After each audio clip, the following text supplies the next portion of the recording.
मदीने वाले मुस्तफा का पैगाम क्या है। आज कॉलेज की पढ़ी हुई मेरी बहन, आज इंग्लिश मॉडर्न में पढ़ी हुई मेरी बहन, आज जब कॉलेज में जाती है तो कभी हिजाब पे पाबंदी लगती है, कभी उसके बुर्के पे पाबंदी लगती है। आज ये और कुछ मेरी बहनें कौम की अंग्रेजी तहजीब और तमद्दुन में ढली हुई, वो आज अपना अपना इंटरव्यू दे के कहती है कि पैगंबर इस्लाम ने औरतों के हक में इंसाफ नहीं किया है। कुछ सालों पहले एक जालिमा औरत तस्लीमा नसरीन ने भी कहा था कि पैगंबर इस्लाम ने इस्लाम के औरतों के साथ में इंसाफ नहीं किया है।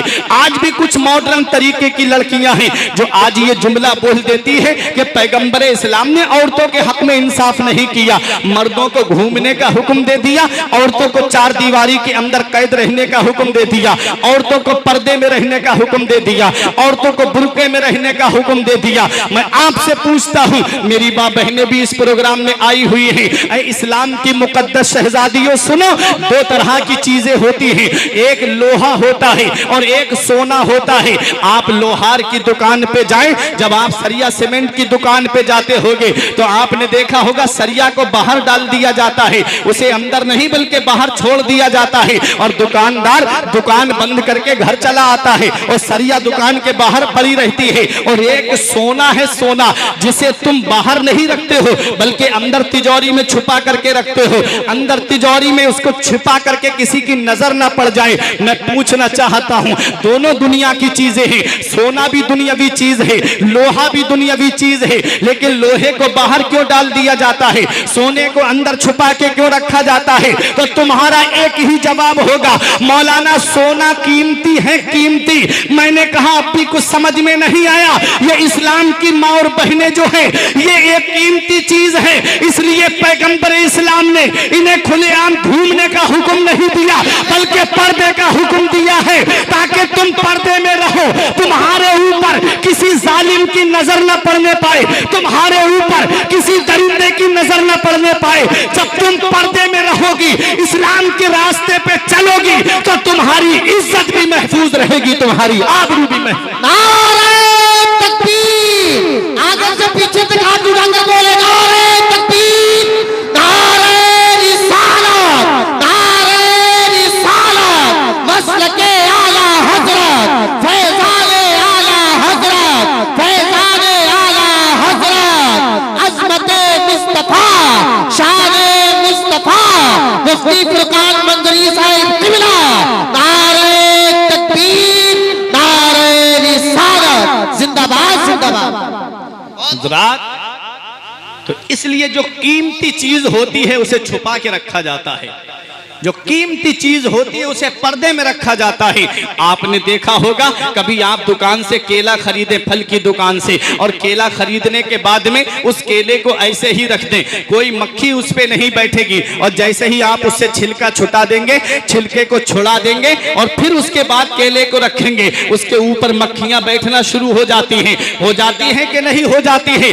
क्या समझे, ये केले का जो पर्दा है वो उसका छिलका है। जब तक वो पर्दे में रहा केला, उसके ऊपर कोई मक्खी नहीं बैठी, उसके ऊपर कोई भी गंदी चीज नहीं बैठी। जैसे ही पर्दा हटा केले का, उसके ऊपर गंदगी बैठना शुरू हो गई, मक्खियां बैठना शुरू हो गई। ऐ मेरी बहनों, अब भी नहीं समझी, अल्लाह तबारक व तआला के प्यारे महबूब ने तुम्हें पर्दे का हुक्म इसीलिए दिया है कि जब तुम पर्दे में निकलती हो तो किसी दरिंदे की नजर तुम पे नहीं पड़ती है, और जब बेपर्दा निकलती हो तो दरिंदों की नजर तुम पे पड़ जाती है। अगर दरिंदों से बचना है, हबश के पुजारियों से बचना है, तो मदीने वाले मुस्तफा की सुन्नत को अपनाना पड़ेगा।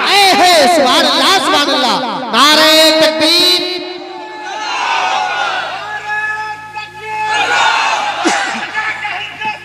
जिंदाबाद जिंदाबाद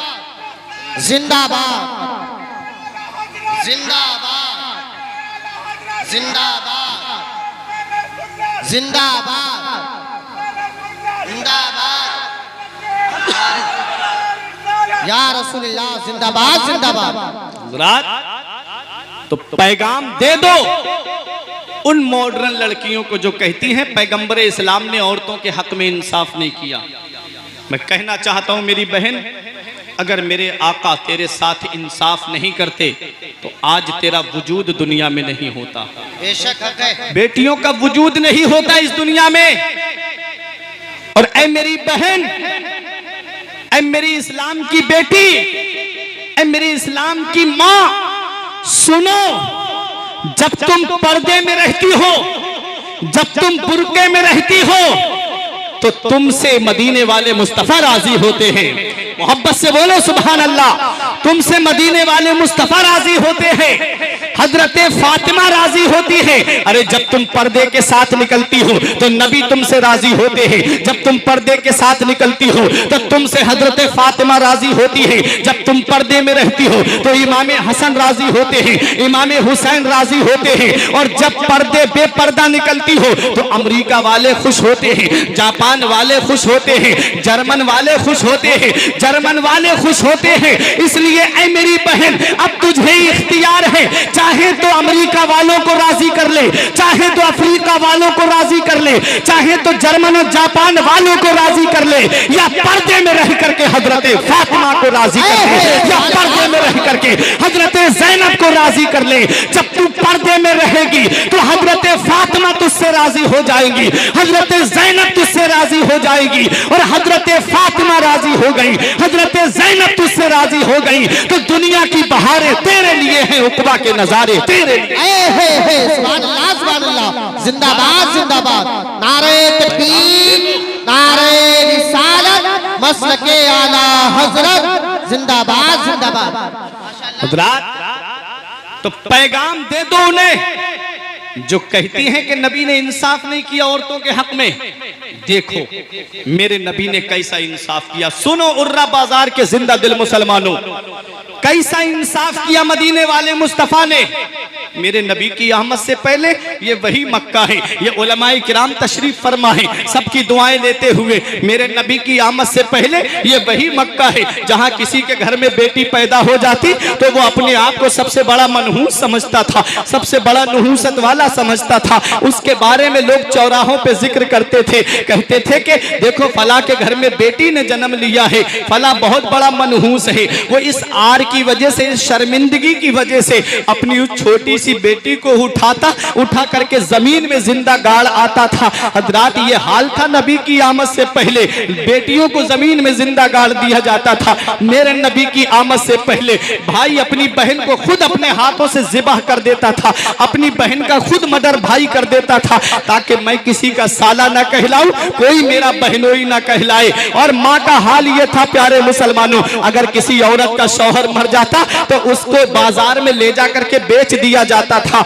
माँ को बेटा बेच करके आ जाता था बाजार में, चाहता तो बेटा खुद अपनी माँ को अपने पास रख लेता या उसे बाजार में ले जा करके बेच देता। हजरात, ये हाल था नबी की आमद से पहले। बेटियों की कोई इज्जत नहीं, बहनों की कोई इज्जत नहीं, माओ की कोई इज्जत नहीं। देखो मदीने वाले मुस्तफा ने कैसा पैगाम दिया अपनी उम्मत को, कैसा दर्स दिया अपनी उम्मत को। मदीने वाले मुस्तफा ने बेटियों से जहां लोग प्यार नहीं करते थे, नबी ने अपनी बेटी फातिमा को गोद में उठा करके इरशाद फरमाया, फातिमा तो बिदअतुम मिन्नी, लोगों बेटियां जहमत नहीं है, बेटियां अल्लाह की रहमत है। मेरी बेटी फातिमा मेरे जिगर का टुकड़ा है। ये पैगाम मदीने वाले मुस्तफा दे रहे हैं, ये दर्स मदीने वाले मुस्तफा दे रहे हैं, ये सबक मदीने वाले मुस्तफा दे रहे हैं। आओ नबी के एक सहाबी का मैं वाकया सुना दूं, जिनका नाम हजरत दहिया कल्बी मिलता है। नबी की नजर जब दहिया कल्बी के चेहरे पर पड़ी, बड़े हसीन और जमील सहाबी थे। नबी ने दुआ की, मेरे परवरदिगार दहिया कल्बी को इस्लाम की दौलत अता फरमा दे। दहिया कल्बी के ताल्लुक से पैगंबर इस्लाम की दुआ कबूल हो गई। क्यों ना दुआ कबूल होती। मेरा इमाम फरमाता है, इजाबत का सेहरा इनायत का जोड़ा, इजाबत का सेहरा इनायत का जोड़ा। दुल्हन बन के निकली दुआए मोहम्मद, इजाबत ने झुककर गले से लगाया। बड़ी नाज से जब दुआए मोहम्मद, नबी के लम्हाए मुबारक से दुआ का निकलना था, उधर बाबे इजाबत से टकरा गई दुआ, उधर दुआ कबूल हो गई। हजरत दहिया कल्बी फजर की नमाज के बाद में आ गए नबी की बारगाह में। नबी ने अपनी चादर को बिछा दिया, दहिया इस पे बैठ जाओ। दहिया कल्बी रोने लगे। नबी की चादर उठा के सीने से लगा ली। या रसूल अल्लाह, मैं इस लायक कहां कि आपकी मुकद्दस चादर पे बैठ जाऊं। नबी ने फरमाया, कलमा शरीफ पढ़ लो। कलमा शरीफ पढ़ा दहिया कल्बी ने। अब दहिया कल्बी रोने लगे। नबी फरमाते, रो क्यों रहे हो? कहते, या रसूल रसूल अल्लाह, क्या अल्लाह मेरी गलती माफ कर देगा? क्या अल्लाह मेरी खताएं माफ कर देगा? आका मैंने बहुत बड़े गुनाह किए हैं। नबी ने फरमाया तुमने गुनाह क्या किए हैं? कहते आका मैं अपने कबीले का सरदार था, मेरे अंदर जो घर आते थे वो 70 घर आते थे, मैंने अपने इन हाथों से 70 लड़कियों को जमीन में जिंदा गाड़ दिया है, क्या अल्लाह मेरे इस गुनाह को माफ कर देगा? आका रोने लगे, अपना चेहरा अनवर फेर लिया दहिया कल्बी से, आप सामने आ गए, बाईं जानिब चेहरा फेरा, दहिया कल्बी बाईं जानिब आ गई। या रसूल अल्लाह अब आप चेहरा फेर लेंगे तो हम कहां जाएंगे? या रसूल अल्लाह आप अपना चेहरा मोड़ लेंगे तो हम कहां जाएंगे? हजरात मेरे आका ने दाहिनी जानिब चेहरा मोड़ लिया, दहिया कल्बी दाहिनी जानिब आके कहते या रसूल अल्लाह सजा बता दीजिए आका मेरे इस गुनाह की सजा क्या है? दहिया कल्बी रो रहे हैं। जिब्राइल अलैहिस्सलाम हाजिर हुए, अर्ज करते हैं आका अल्लाह आपको सलाम फरमाता है, अल्लाह इरशाद फरमाता है दहिया कल्बी से कह दो जब उन्होंने एक मर्तबा कलमा शरीफ पढ़ा था तो अल्लाह ताला ने 70 लड़कियों के कत्ल के गुनाह को माफ कर दिया था। सुभान अल्लाह, नारे तकबीर, हाथों को उठाकर नारे तकबीर, नारे रिसालत, नारे रिसालत, मसलके आला हजरत, मसलके आला हजरत, अजमते बेटी, अजमते बेटी, शाने मुस्तफा, शाने मुस्तफा, इख्तियाराते मुस्तफा, नारे तकबीर, नारे रिसालत, जिंदाबाद जिंदाबाद। हजरात अब दहिया कल्बी और रोने लगे।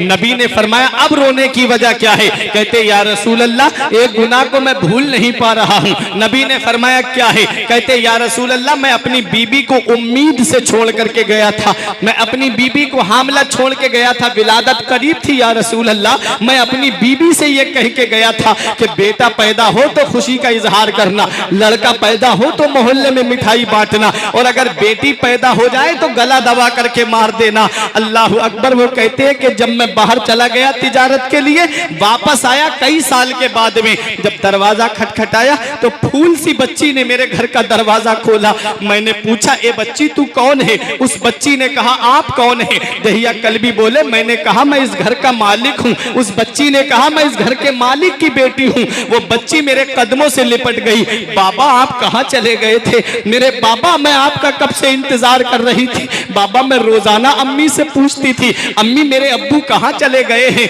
मेरे रोजाना अम्मी से मालूम करती, सबके अब्बू आ गए, सबके वालिद आ गए, मेरे वालिद अभी तक क्यों नहीं आए? तो माँ मुझसे कहती बेटी बहुत जल्दी तेरे वालिद आने वाले हैं। अब्बा आप अब आए हैं, बहुत देर कर दी आपने आते आते। ए मेरे वालिद अब बेटी को सीने से लगा लो, ए मेरे अब्बा अब मुझे कलेजे से लगा लो। मैं कब से बाप की मोहब्बत के लिए तरस रही हूँ, मैं कब से बाप के प्यार के लिए तरस रही हूँ, मैं कब से बाप के सीने से लगने के लिए तड़प रही हूँ। दहिया कल्बी बोले मैं बीबी के पास जाके गया और मैंने अपनी बीबी से गर्जदार लहजे में कहा ये किसकी बेटी है? कहा पता नहीं ये तुम्हारी बेटी है, इसका चेहरा देखो तुमसे मिलता है, इसकी नाक देखो तुमसे मिलती है, इसका हुस्न देखो तुमसे मिलता है, तुम अपनी बेटी को नहीं पहचान रहे हो। दहिया कल्बी ने कहा तुझे मेरी नसीहत याद नहीं थी? मैंने कहा था तुझसे कि लड़का पैदा हो तो खुशी का इजहार करना, बेटा पैदा हो तो मोहल्ले में मिठाई बांटना, और बेटी पैदा हो तो गला दबा करके मार देना। बीबी ने कहा मेरे शौहर माँ के लिए क्या लड़का और क्या लड़की। जब मेरी बेटी पैदा हुई थी मैंने देखा, मुझे खबर दी कि बेटी पैदा हुई है, मैं जब इसको मेरे बराबर में लिटाया गया तो मैं इसका गला दबाना चाह रही थी। मेरी ममता ने मुझसे पुकार के कहा खबरदार अगर तूने बेटी का गला दबा दिया तो कयामत तक के लिए बेटियों का भरोसा माँ की ममता से उठ जाएगा, इसलिए इसका गला मत दबाना। मेरे शौहर क्या बेटा और क्या बेटी, ये दोनों अल्लाह की देन है। दहिया कल्बी कहते मुझे फिर भी रहम नहीं आया। अल्लाह अकबर। आज ये बात हमारे मुआशरे में भी है। अभी चंद दिन पहले एक पोस्ट आई थी, एक खबर आई थी जिसमें पाकिस्तान के अंदर एक बेटी पैदा हो गई तो उस जालिम ने 5 गोलियां बेटी को मार करके हिलाक कर दिया। मुझे बताओ प्यारे मुसलमानों, उस दौर में बेटियों को जमीन में जिंदा गाड़ दिया जाता था, आज बेटियों को गोली से मार दिया जाता है, आज बेटियों को गोली के जरिए हिलाक कर दिया जाता है।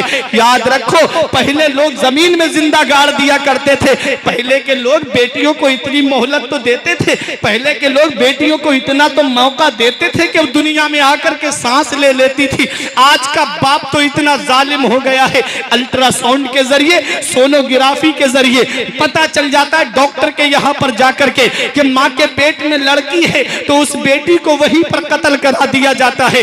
कैंचियों के जरिए, धारदार चम्मचों के जरिए, कांटे वाले चाकुओं के जरिए उस बेटी को माँ के पेट में कत्ल करा दिया जाता है। याद रखो, हर चीज का हिसाब कयामत में रब की बारगाह में देना है। अल्लाह कयामत में उन बेटियों से पूछेगा जिन्हें कत्ल कर दिया गया, अल्लाह उन लड़कियों से कयामत में पूछेगा जिन्हें हिलाक कर दिया गया, बेअय्ये ज़ंबिन क़ुतिलत, तुझे किस गुनाह के जुर्म में कत्ल किया गया। याद रखो, शराबी से अल्लाह पूछेगा तूने शराब क्यों पी, जानी से अल्लाह पूछेगा तूने जिना क्यों किया, अरे अय्याशी करने वाले से पूछेगा तूने अय्याशी क्यों की। लेकिन बेटियों को कत्ल करने वाला इतना बड़ा गुनाहगार है, इतना बड़ा गुनाहगार है कि अल्लाह ताला कयामत में उसकी तरफ नजर रहमत नहीं फरमाएगा, अल्लाह उससे कलाम नहीं फरमाएगा। क्योंकि जब तक इंसान बात करता है तो तवज्जो उसकी तरफ रहती है। मैं अल्लामा अय्यूब से बात करूं, इनकी तवज्जो मेरी तरफ रहेगी, मेरी तवज्जो इनकी तरफ रहेगी। बेटियों को कत्ल करने वाला इतना बड़ा गुनाहगार है कि अल्लाह कयामत में बेटियों के बाप से नहीं पूछेगा कि तूने बेटी को क्यों कत्ल किया, उन बेटियों से पूछेगा तुझे किस गुनाह के जुर्म में कत्ल किया गया।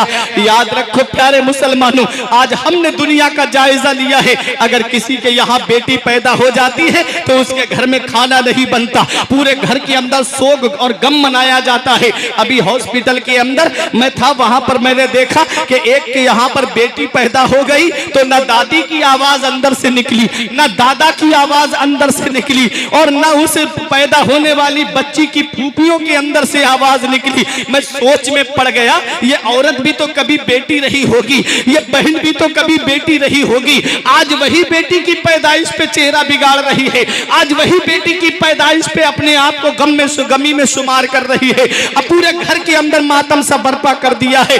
याद रखो, चाहे लड़का पैदा हो या लड़की पैदा हो, ये दोनों अल्लाह की देन है, अल्लाह ताला अता करता है। कुरान का पारा खोलो, 25वां पारा, रब कुरान में फरमाता है यखलुकु मा यशा, अल्लाह जो चाहता है वो पैदा फरमाता है। यहबु मन यशाओ इनासा व यहबु मन यशाओ ज़कूरा। रब कुरान में फरमाता है अल्लाह जिसे चाहता है उसे बेटियां अता फरमाता है, अल्लाह जिसे चाहता है उसे बेटे अता फरमाता है। और युज़व्विजुहुम ज़ुकराना व इनासा, और अल्लाह जिसे चाहता है उसे बेटे भी देता है और बेटियां भी देता है, और अल्लाह जिसे चाहता है उसे बांझ बना देता है। ये अल्लाह के दस्ते कुदरत में है।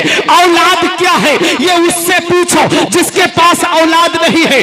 बेटे क्या है या बेटियां क्या है ये उससे पूछो जिसके घर में कोई चिराग जलाने वाला नहीं है, जो मजारों के चक्कर लगाता है, जो रातों रात इबादत करके सजदे में सर रख के दुआ करता है मेरे मौला मुझे औलाद अता फरमा दे। ये उससे पूछो औलाद क्या है। ऐ मेरे प्यारे मुसलमानों, जो बेटियों की आमद पर अपने चेहरे बिगाड़ लेते हैं, जो लड़कियों की पैदाइश पर अपने आप के अंदर एक मनहूसियत महसूस करते हैं, उन्हें ये पैगाम दे दो कि अल्लाह का कुरान पैगाम देता है। अल्लाह ने सबसे पहले बेटी का जिक्र कुरान में किया है। पता चला जिस घर में बेटी आती है उस घर में अल्लाह की रहमतें आती है। पीछे वाले भी बोले हाथों को नारे तकबीर, नारे रिसालत, नारे रिसालत, मसलके आला हजरत, मसलके आला हजरत, फैज़ाने आला हजरत, फैज़ाने आला हजरत, अल्लामा फुरकान मंजरी साहिब क़िबला, अल्लामा फुरकान मंजरी साहिब क़िबला, जश्न दस्तार बंदी, नारे तकबीर, नारे रिसालत। इसलिए इसलिए बेटियों की आमद पर चेहरे नहीं बिगाड़ना चाहिए। बेटा हो वो भी अल्लाह देता है, बेटी हो वो भी मेरा रब देता है। याद रखो रब कुरान में फरमाता है 15वें पारे में, वला तक़तुलू औलादकुम मिन खशियते इमलाक नहनु नर्ज़ुकुकुम व इय्याहुम। अल्लाह तबारक व तआला कुरान में फरमाता है अपनी औलाद को गरीबी के डर से कत्ल मत करो, अपनी औलाद को मुफलिसी के डर से कत्ल मत करो। हम तुम्हें भी रोजी देते हैं और तुम्हारी औलाद को भी रोजी देते हैं। पता चला रोजी देने वाली जात अल्लाह की है, खाना खिलाने वाली जात अल्लाह की है, पैसा देने वाली जात अल्लाह की है, सरमाया देने वाली जात अल्लाह की है। बेटा हो उसको भी रोजी मेरा रब देता है, बेटी हो उसको भी रोजी मेरा रब देता है। वो राज़िक है, गिज़ा कीड़ों को देता है वो पत्थर में, वो राज़िक है, गिज़ा कीड़ों को देता है वो पत्थर में। भटकता फिरता है इंसान क्यों रोजी के चक्कर में, उड़ाने भर हवाओं में या लगा गोते समंदर में, मिलेगा बस वही जितना के लिखा है मुकद्दर में। जितना अल्लाह ने तकदीर में लिख दिया है तुझे उतना ही मिलना। कोई इंसान किसी इंसान को क्या देता है, कोई इंसान किसी इंसान को क्या देता है? आदमी सिर्फ वसीला है, खुदा देता है। आदमी सिर्फ वसीला है, खुदा देता है। मदीने वाले मुस्तफा ने फरमाया जिसकी 3 बेटियां हो या 3 बहनें हो और वो उनको अच्छी तालीम दे, अच्छी तरबियत दे, अच्छे से परवरिश करे और अच्छे घर में उनका निकाह कर दे, नबी फरमाते वो कयामत में मेरा इतना करीब होगा जितना शहादत वाली उंगली बराबर वाली उंगली के करीब।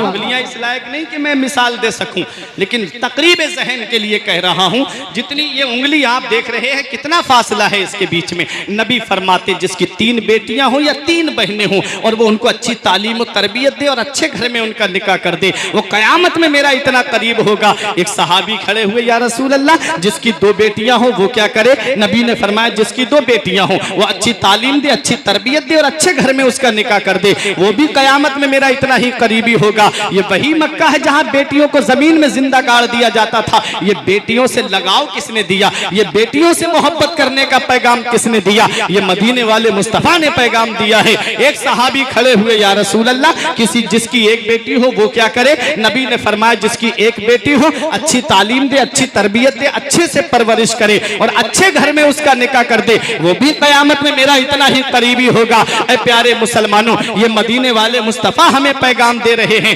कि बेटियां जहमत नहीं, बेटियां अल्लाह की रहमत है। और एक शायर ने कहा था अगर आपको सच्चाई लगे तो मोहब्बत से बोलना है कि बहुत दिलकश है हर मंजर मगर अच्छा नहीं लगता।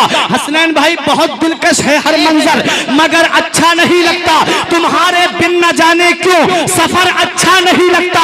जमाने भर की सारी नेमतें मौजूद हो लेकिन अगर बेटी ना हो घर में तो घर अच्छा नहीं लगता। नारे तकबीर, नारे रिसालत, नारे रिसालत, मसलके आला हज़रत, फैज़ाने आला हज़रत, नारे तकबीर, नारे रिसालत, जिंदाबाद। अगर बेटी ना हो घर में तो घर अच्छा नहीं लगता, अगर बेटी ना हो घर में तो घर अच्छा नहीं लगता। जमाने भर में बड़ी घर की शान बेटी से, जमाने भर में बड़ी घर की शान बेटी से, महक रहा है दिलों का जहान बेटी से। जरूरी ये नहीं बेटों से नाम रोशन हो, अरे मेरे नबी का चला खानदान बेटी से। जरूरी ये नहीं बेटों से नाम रोशन हो, मेरे नबी का चला खानदान बेटी से। इसलिए बेटियां जहमत नहीं अल्लाह की रहमत है। दहिया कल्बी की बीबी ने कहा मेरे शौहर क्या बेटा और क्या बेटी दोनों अल्लाह की नेमत है। ऐ मेरे शौहर मेरी बेटी का हुस्न देखो, मेरी बेटी की खूबसूरती देखो। दहिया कल्बी बोले मुझे रहम नहीं आया, मैंने बच्ची को गोद में लिया और जंगल की तरफ जा रहा था जमीन में जिंदा गाड़ने के लिए। रास्ते में मेरी बेटी ने मुझसे पूछा बाबा हम कहाँ जा रहे हैं? मैंने कहा बेटी दावत में जा रहे हैं। कहते मेरे पैर में कांटे लगने की वजह से खून निकल रहा था। मेरी बच्ची ने मेरा खून देख के कहा बाबा, बाप का लहू बहा के खाना नहीं खाना है, वापस चलो। बाप का लहू बहा के दावत नहीं खानी है, वापस चलो। दहिया कल्बी कहते मुझे फिर भी रहम नहीं आया। मैं जंगल में पहुंच गया, मैंने गड्ढा खोदना शुरू कर दिया। मेरी मेहनत की वजह से मेरे माथे पे पसीना आया। मेरी बेटी ने छोटे से दुपट्टे से पसीना साफ किया। कहते मुझे फिर भी रहम नहीं आया। कहते मुझे मेरी बेटी ने मिट्टी को बाहर निकाल के फेंकना शुरू कर दिया। कहते मुझे फिर भी रहम नहीं आया। जब मैं गड्ढा खोद चुका, मैंने बेटी को गड्ढे में खड़ा कर दिया और जब मैं बेटी के ऊपर मिट्टी डाल रहा था, तब मेरी बेटी के पैर जब दब गए मिट्टी से, मेरी बेटी ने हाथ उठा के कहा बाबा गोद में ले लो, पिंडलियां दर्द से फटी जा रही है। बाबा पैरों में बहुत दर्द हो रहा है, गोद में ले लो। कहते मुझे फिर भी रहम नहीं आया। मैंने फिर मिट्टी डालना शुरू कर दी। मेरी बेटी कमर तक दब गई, हाथ ऊपर उठा के बोली बाबा गोद में ले लो, पिंडलियां दर्द से फटी जा रही है। बाबा मेरे जिस्म में दर्द हो रहा है। कहते मुझे फिर भी रहम नहीं आया। जब मेरी बेटी सीने तक दब गई, तब मेरी बेटी ने देखा आज उसका बाप जालिम बन चुका है, आज उसका बाप जल्लाद बन चुका है, आज उसका बाप उसे बचाने नहीं जमीन में जिंदा गाड़ने के लिए आया है। कहते मेरी बेटी ने आंखों में आंसू भर करके आसमान की तरफ देख के कहा मौला कब तक बेटियों को जमीन में जिंदा गाड़ा जाता रहेगा, कब तक बेटियों को जमीन में जिंदा दफन किया जाता रहेगा। कहते मेरी बेटी ने आसमान की तरफ देख के कहा मौला जहां सारे दरवाजे बंद हो जाते हैं वहां तेरी रहमत का दरवाजा खुला होता है। ए मेरे परवरदिगार, मैंने अपने घर में सुना है तेरा आखिरी पैगंबर आएगा, तेरा आखिरी रसूल आएगा। रहमत आलम कॉन्फ्रेंस में आने वालों देखो, दहिया कल्बी की बेटी कहती है मौला मैंने अपने घर में सुना है कि तेरा आखिरी रसूल आएगा, तेरा आखिरी पैगंबर आएगा, जो बेटियों को बचाता हुआ आएगा, जो बेटियों को सीने से लगाता हुआ आएगा, जो बेटियों को कलेजे से लगाता हुआ आएगा। कब आएगा जिंदगी देने वाला, कब आएगा बेटियों को सीने से लगाने वाला, कब आएगा बेटियों को कलेजे से लगाने वाला। ऐ उर्रा की सरजमीन के जिंदा दिल मुसलमानों, इसी हिंदुस्तान की सरजमीन का हाल सुन लो। अगर किसी औरत का शौहर मर जाता तो उसे हाथ बांध करके लाया जाता और उसे भी चिता पे जिंदा जला दिया जाता था। उसका बाप निगाहों के सामने होता, उसका भाई निगाहों के सामने होता, उसका दादा निगाहों के सामने होता। वो बेटी कहती मेरा शौहर दुनिया से चला गया, मुझे क्यों जिंदा जलाया जा रहा है, मेरा शौहर दुनिया से चला गया, ए मेरे बाप मुझे क्यों जलाया जा रहा है। बाप की एक जुबान होती, बेटी में रस्मों रिवाज से लड़ाई नहीं लड़ सकता, बेटी में जंग रस्मों रिवाज से नहीं कर सकता। भाई कहता बहन हम रस्मों रिवाज से लड़ाई नहीं लड़ सकते, यही रस्म चली आ रही है, यही तरीका चला आ रहा है। ऐ उर्रा के जिंदा दिल मुसलमानों, इधर बेवाओं को नबी की आमद से पहले बेवाओं को चिताओं पे जिंदा जलाया जा रहा है, उधर मक्के की सरजमीन पर बच्चियों को जमीन में जिंदा गाड़ा जा रहा है। बेटियां पुकार के कह रही थी मौला कब आएगा बेटियों को बचाने वाला, बेवाएं पुकार के कह रही थी कब आएगा बेवाओं को सीने से लगाने वाला। तो ठीक 12 रबीउल नूर को ऐन खाना काबा के सामने हजरत अब्दुल मुत्तलिब के मकान से, हजरत अब्दुल्ला के घर से, हजरत आमिना की गोद से सुबह सादिक के वक्त में खाना काबा के सामने से एक आवाज फिजा में गूंजती है, जमीन में दफन होने वाली बच्चियों अब परेशान मत हो, चिताओं पे जलने वाली बेवाओं अब परेशान मत हो, तुम्हें बचाने के लिए मोहम्मद रसूलुल्लाह आए हैं। नारे तकबीर, नारे रिसालत, नारे रिसालत, मसलके आला हजरत, मसलके आला हजरत, फैजाने आला हजरत, फैजाने आला हजरत, अजमते मुस्तफा, शाने मुस्तफा, अजमते वालिदैन, अजमते बेटी, नारे तकबीर, नारे रिसालत।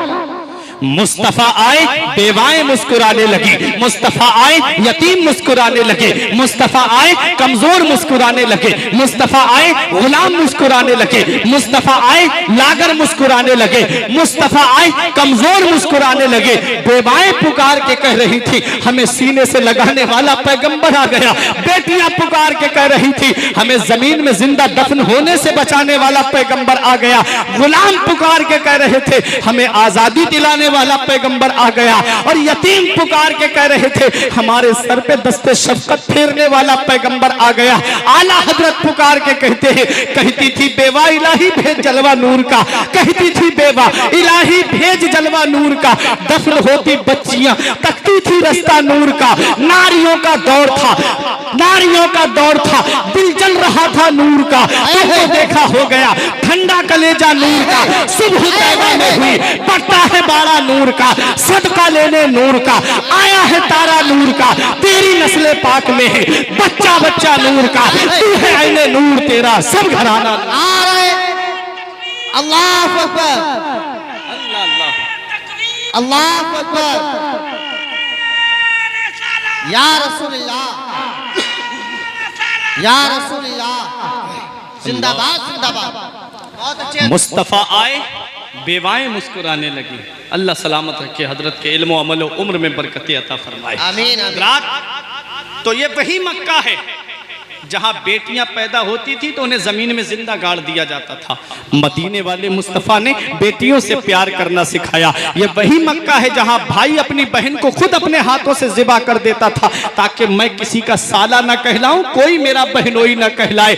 उसी मक्के की सरजमीन पे जब मेरे आका मक्के से हिजरत करके मदीना तशरीफ लाए, याद रखो बहुत गौर से सुनो प्यारे मुसलमानों, मक्के की सरजमीन से जब मदीना तशरीफ लाए हजरात एक गजवा होता है। उस गजवे के अंदर एक कबीले के चंद बंदों को सहाबाए किराम गिरफ्तार करके लाते हैं। उस कबीले के लोग फिदिया इकट्ठा करते हैं, चंदा इकट्ठा करते हैं, हजरत शीमा के दरवाजे पे आते हैं। ये कौन हजरत शीमा है? ये हलीमा सादिया की बेटी है। जब हजरत शीमा के दरवाजे पे आए, शीमा फिदिया दे दो, फिदिये के लिए पैसे दे दो, शीमा चंदा दे दो। कहा किस लिए? कहा तुम्हारे शौहर को गिरफ्तार कर लिया गया है, तुम्हारे शौहर को पकड़ लिया गया है। कहा किसने पकड़ा है? कहा मोहम्मद सल्लल्लाहु अलैहि वसल्लम। कहा उनके साथी पकड़ करके ले गए हैं। कहा फिर से नाम लो, क्या नाम लिया? कहा मोहम्मद। हजरत शीमा ने कहा जिन मोहम्मद को मैं जानती हूँ अगर ये वही है तो कोई पैसा देने की जरूरत नहीं, कोई चंदा देने की जरूरत नहीं, मुझे अपने साथ में लेकर के चलो,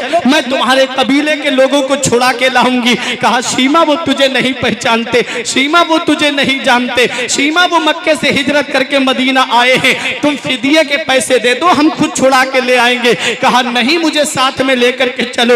हजरत शीमा चली, हलीमा सादिया की बेटी है। हजरत मदीने वाले मुझे वही हजरत शीमा है कि जब नबी को हलीमा सादिया दूध पिलाने के लिए अपने कबीला लेकर के गई थी तो शीमा मेरे नबी को गोद में खिलाया करती थी। और जब बहनें अपने भाइयों को लेकर के एक मैदान में जमा होती थी शाम के वक्त में, तो कोई कहती किसी का भाई अगर काला भी होता था तो वो कहती थी कि देखो मेरे भाई की जुल्फे देखो, मेरे भाई का हुस्न देखो, मेरा भाई कितना खूबसूरत है। हजरत शीमा जब नबी को लेकर के जाती और कहती कि मेरे वीर का भी कोई जवाब है, जब मेरे भाई का भी कोई जवाब है, तो सारी बच्चियां एक जुबान होके कहती शीमा तेरे भाई का कोई जवाब नहीं है।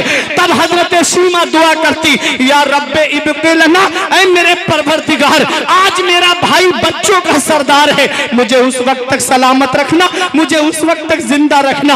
आज मैं अपने भाई को बच्चों का सरदार देख रही हूँ, कल मेरा भाई जवानों का सरदार बने, मुझे उस वक्त तक सलामत रखना। अब हजरत शीमा की तमन्ना पूरी होने का वक्त आ गया। नबी की बारगाह में जा रही हैं, सहाबा मस्जिद नबवी के दरवाजे पे तलवारें लेकर के खड़े हैं। अब वो दौर नहीं है जिस दौर में नबी के रास्ते में ऊंट की ओजड़ी, रास्ते में कीचड़ डाल दी जाती थी, जिस दौर में नबी की पुश्त पर ऊंट की ओजड़ी रख दी जाती थी।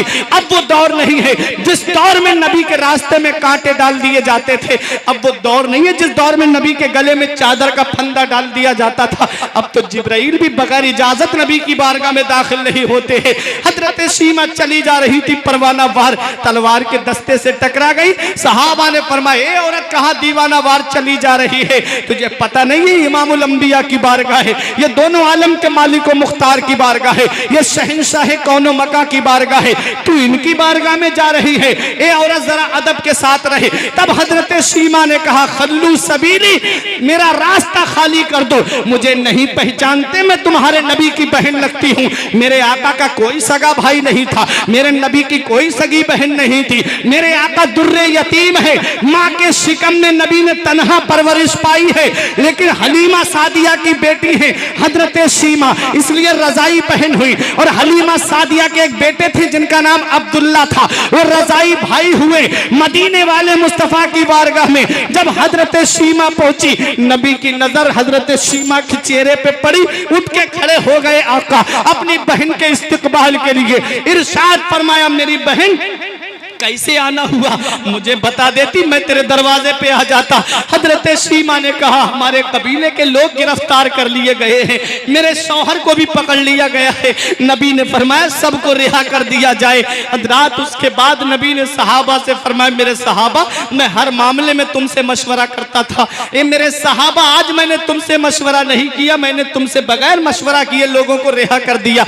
सहाबा ने अर्ज किया, या रसूल अल्लाह, हमारे माँ बाप आपकी अजमत पे कुर्बान हो, या रसूल अल्लाह, आप बता दीजिए इसमें कौन सी हिकमत थी कि आपने हमसे मशवरा नहीं किया। मदीने वाले मुस्तफा इरशाद फरमाते, मेरे सहाबा, आज मेरी बहन मेरे दरवाजे पे आ गई थी, इसलिए मैंने उससे मायूस लौटाना मुनासिब नहीं समझा। ए मेरे सहाबा, आज मेरी बहन दरवाजे पे आई थी। ए लोगों, बहनों का मान रखा करो, ए लोगों, बहनों से मोहब्बत से पेश आया करो। ये बहनें बाप के इंतकाल के बाद तुमसे जमीन का सवाल करने नहीं आती, ये बहनें बाप के इंतकाल के बाद तुमसे सोना चांदी मांगने नहीं आती, ये बहनें अपने बाप के इंतकाल के बाद में, माँ के इंतकाल के बाद में, ईद का दिन आता है जब बाप का चेहरा देखने की लगती है इनको, जब भाई का चेहरा देखने की लगती है इनको, तब अपने भाई के दरवाजे पे चली आती है। और तुम भी इनसे मोहब्बत से नहीं बोलोगे, तुम्हारी बीबी भी इनसे मोहब्बत से नहीं बोलेगी, तो फिर ये बहनें मोहब्बत कहाँ तलाश करती फिरेंगी। देखो मदीने वाले मुस्तफा ने हमें क्या पैगाम दिया, देखो नबी ने हमें क्या सबक दिया, देखो मदीने वाले मुस्तफा का क्या फरमाने आलीशान है। नबी ने जब अपनी बहन को रुखसत किया तो नबी ने अपनी बहन को जोड़े दिए, नबी ने अपनी बहन को खाने पीने का सामान दिया, नबी ने अपनी बहन को सवारी देकर के रुखसत किया। उसके बाद इरशाद फरमाया, मोहम्मद का दरवाजा तेरे लिए हमेशा खुला हुआ है, जब भी जरूरत पड़े बहन मेरे दरवाजे पे आ जाना। ऐ लोगों, बहनों का मान रखा करो, जब बहनों के यहाँ पर जाया करो तो कुछ ना कुछ खाने पीने की चीज लेकर के जाया करो। ये बहनें हैं, ये भाइयों की मोहब्बत इनके दिल में बहुत ज्यादा होती है, इनको जो है मायूस ना किया करो, इन्हें निराश ना किया करो, इनसे मोहब्बत से पेश आया करो। ये वही मक्का है जहां भाई अपनी बहन को खुद अपने हाथों से ज़िबा कर देता था। मदीने वाले मुस्तफा ने अपनी रजाई बहन हजरत सीमा से मोहब्बत करके हमको बहनों से मोहब्बत करने का सबक दिया। नारे तकबीर, नारे रिसालत, नारे रिसालत, मसलके आला हजरत, फैजाने आला हजरत अल्लामा फुरकान मंजरी साहिब किबला। नारे तकबीर, नारे रिसालत, उर्रा का सुन्नी मुसलमान, नारे तकबीर, नारे रिसालत। बहनों की खिदमत से मुंह चुराने वाले का क्या हाल होता है। एक हामिद बिन यहिया बुजुर्ग गुजरे हजरत, हामिद बिन यहिया, वो खुरासान के बुजुर्ग का वाकया बयान करते हैं कि वो 40 साल या 60 साल से मक्के में रह रहे थे। सुने बहुत गौर से उर्रा वालों, 60 साल या 40 साल से मक्के में रहते, दिन में कुरान शरीफ पढ़ते, रात को काबे का तवाफ करते, और बड़े अमानतदार थे लोग, अमानतें उनके पास रख के जाते थे। एक आदमी 10,000 दिरहम उनके पास रख के गया, जब वापस आया तो उनका इंतकाल हो चुका था। उसने घर वालों से पूछा, मेरी अमानत, तो उन्होंने कहा कि हमको तो नहीं पता भाई, हमारे सामने तो नहीं दी थी तूने, इसलिए हम नहीं दे सकते। वो मायूस हो गया। और ये कौम है, कौम जब जब परेशान होती है तो इसकी रहनुमाई उलमाए किराम करते हैं, कौम के आलिम इसकी रहनुमाई करते हैं। आया मक्के में आलिम साहब के पास, हुजूर मेरी अमानत थी, अब वो मुझे मिल नहीं रही है, बता दीजिए उनका इंतकाल हो चुका है। तो आलिम साहब ने कहा कि तू चाहे जमजम पे चला जा, वहां नेकोकार परहेजगारों की रूहें रहती हैं, सबकी रूहें नहीं रहती हैं, जिनकी अल्लाह चाहे उनकी रूहें रहती हैं। आप देखो रूह के मकामात अलग अलग हैं, किसी की आलम इल्लियीन में रहती है, किसी की आलम बरज़ख में रहती है, किसी की चाहे जमजम पे रहती है रूह, किसी की रूह उसकी कब्र पे रहती है। रूहों के अलग अलग मकामात हैं। उन आलिम साहब ने कहा तू चाहे जमजम पे देख ले, मोमिन परहेजगार है तो हो सकता है उसकी रूह वहां पर तुझे मिल जाए और वो तुझे पता बता दे। वो आया और 3 दिन तक आता रहा और 3 दिन आकर के उसने आवाज दी, लेकिन कोई आवाज नहीं आई। हजरात जब आवाज नहीं आई तो फिर आलिम साहब के पास आया, हुजूर कोई आवाज नहीं आई, मैं क्या करूं? कहा तो तू यमन में चला जा, बरहूत नाम का एक कुआं है, वहां पर गुनाहगारों की रूहें रहती हैं, वहां जाकर के आवाज दे ले, पता चल जाएगा तुझे। तो जब वो वहां गया, पहली ही बार आवाज दी, फौरन अंदर से आवाज आ गई, हाँ हाँ मैं हूं अंदर, बता क्या काम है? कहा कि मेरी अमानत कहां रखी है? कहा तेरी अमानत मेरे घर के फला कोने में दफन है, वहां से निकाल लेना। उसके बाद उसने कहा कि एक बात बताइए, आप तो बहुत परहेजगार थे, आप तो बहुत नेक थे, दिन में कुरान पढ़ते, रात को काबे का तवाफ करते, आप यहां कहां से आ गए गुनाहगारों की जहां रूहें रहती हैं? आपको यहां क्या है? कहा मुझे अजाब हो रहा है। कहा किस बात पे अजाब हो रहा है? उन्होंने कहा मैं बहुत नेक था, बहुत परहेजगार था, लेकिन एक गुनाह मुझसे हो गया। बोले गुनाह क्या है? कहा मेरी एक बहन थी जो अपाहिज थी, मेरी एक बहन थी जो माजूर थी, मैंने उससे रिश्ता तोड़ लिया, मैंने उससे रिश्ता खत्म कर लिया। जब मैं मरा तो मुझसे सबसे पहला सवाल मेरे रब ने मुझसे ये किया, तेरी बहन माजूर थी, तूने उससे रिश्ता क्यों तोड़ा?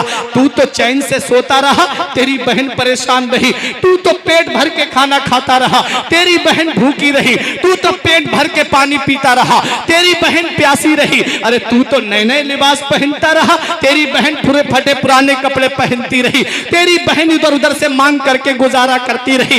रब तबारक व तआला ने वो कहता है मुझसे फरमाया कि मैं उसको नहीं बख्शूंगा जो रिश्तेदारी तोड़ देता है, अल्लाह अकबर, अल्लाह अकबर, नारे रिश्ते को तोड़ देता है, जो रिश्ते नाते खत्म कर देता है, मैं उसको नहीं बख्शूंगा। ऐ प्यारे मुसलमानों, अभी शबे बारात गुजरी है, अल्लाह तबारक व तआला के प्यारे महबूब ने फरमाया है, इस रात में अल्लाह ताला बनी कल्ब की बकरियों के बालों के बराबर लोगों की बख्शिश फरमाता है, लेकिन 6 लोगों को नहीं बख्शता है। उन 6 लोगों में कौन है? जो माँ बाप को सताता है, अल्लाह उसे नहीं बख्शता है, जो शराब पीता है, अल्लाह उसे नहीं बख्शता है। उन्हीं 6 लोगों में बताया जाता है कि जो रिश्तेदारी तोड़ देता है, अल्लाह ताला उसे भी नहीं बख्शता है। अल्लाह अकबर। बात बात में रिश्तेदारियां तोड़ने वालों, मदीने वाले मुस्तफा का फरमान सुनो, नबी फरमाते जो तुझसे रिश्ता तोड़े तो उससे रिश्ता जोड़, और जो तेरे ऊपर जुल्म करे तो उसे माफ कर दे। अल्लाह माफ करने वालों को पसंद फरमाता है। बेशक हक है, हक है। प्यारे मुसलमानों, बात बात पे रिश्ते नाते खत्म करने वालों, अगर बहनोई से कोई बात हो जाए कसम खा के बैठ जाते हो, आज के बाद तेरे दरवाजे पे कदम नहीं रखूंगा। भाई भाई में लड़ाई हो जाए, जा आज के बाद मैं तेरे किसी खुशी गम में शरीक नहीं होऊंगा। बेटे बाप में लड़ाई झगड़ा, बाप बेटे में झगड़ा है, भाई भाई में झगड़ा है, खानदान खानदान में झगड़ा है। आज इसी का फायदा हमारे गैरों ने उठा लिया। आज हमने आपस में लड़ना शुरू कर दिया, आज हमने आपस में झगड़ना शुरू कर दिया। एक खानदान के अंदर देखो तो कई पार्टियां बनी हुई हैं, इलेक्शन का मौका आता है, कोई किसी पार्टी को सपोर्ट करता है, कोई किसी पार्टी को सपोर्ट करता है। बांट दिया आज मेरी कौम को इन लोगों सियासतदानों ने।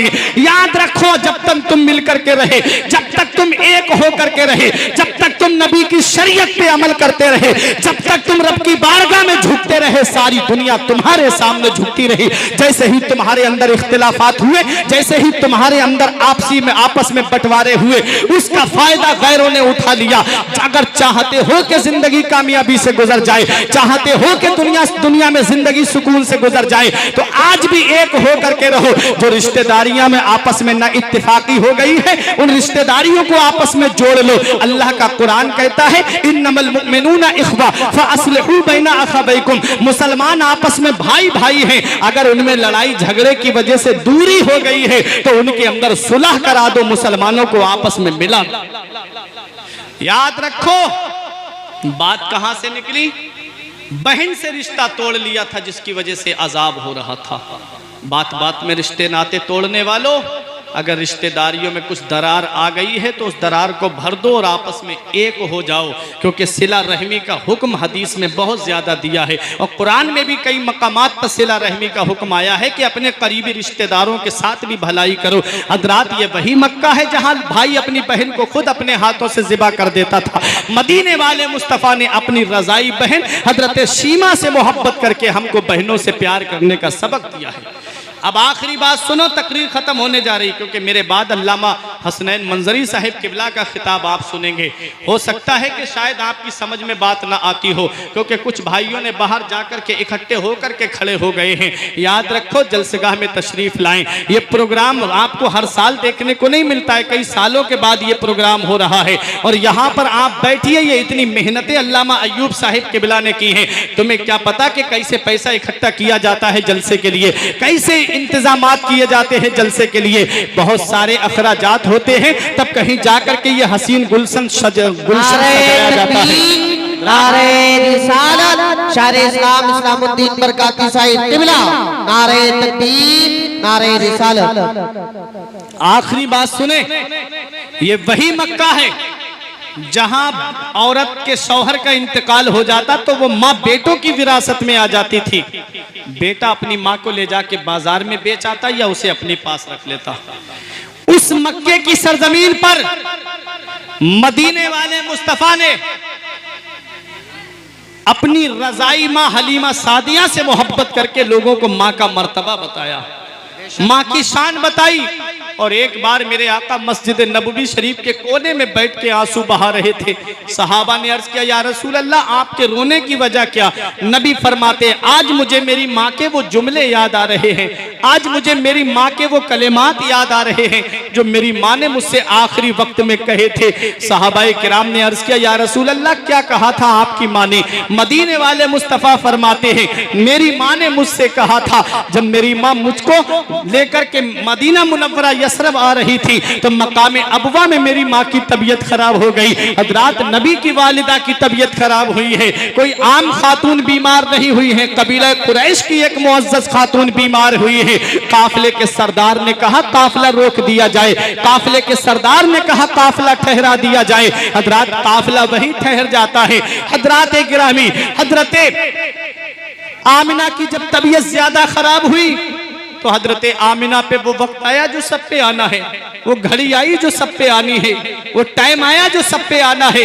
हजरत आमिना पे जब जाकनी का आलम तारी हुआ, बज़ाहिर कोई मर्द नहीं है, काफिला भी जा चुका है, साथ में बांदी उम्मे ऐमन है और 6 साल की उम्र मदीने वाले मुस्तफ़ा की है। नबी ने अपनी माँ का सर अपने जानू पे रख लिया और अपनी माँ का सर दबाने लगे। मेरे आका जन्नत की हूरों ने कहा, या रसूल अल्लाह, आपको ये परेशानी उठाने की जरूरत क्या है, हमें इजाजत दे, हम आपकी माँ की खिदमत करें। तो नबी का किरदार बोल रहा था, नबी का कैरेक्टर बोल रहा था, नबी का अखलाक बोल रहा था, नबी की सीरत बोल रही थी कि माँ की खिदमत का हक नर्सों और नौकरानियों की ड्यूटी लगा के अदा नहीं होता है। माँ की खिदमत का हक तब अदा होता है जब बेटा खुद अपनी माँ की खिदमत करता है।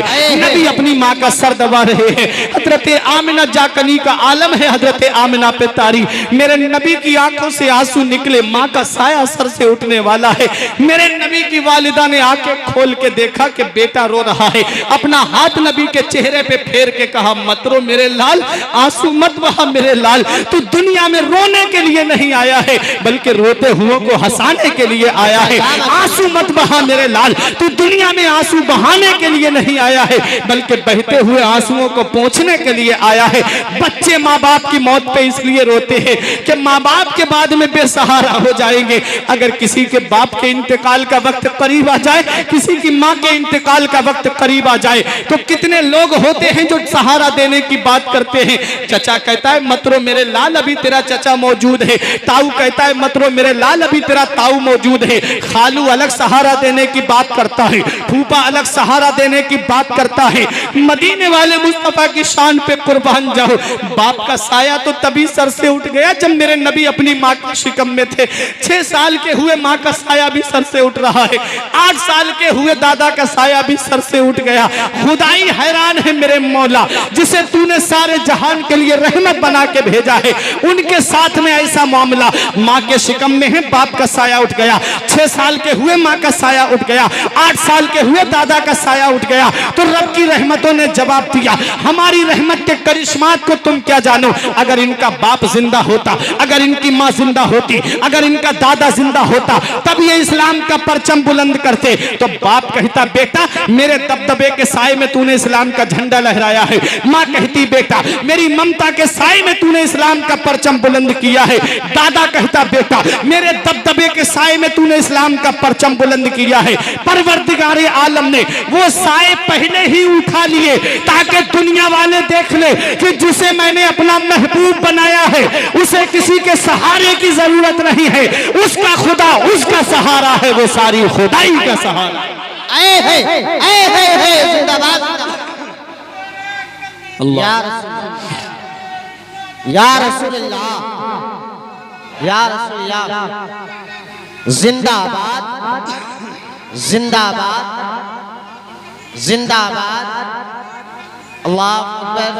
आला हजरत फरमाते हैं, गमजदों को रजा मुज्दा दीजे के हैं, गमजदों को रजा मुज्दा दीजे के हैं, बेकसों का सहारा हमारा नबी। सारे अच्छों में अच्छा समझिए जिसे है, उस अच्छे से अच्छा हमारा नबी।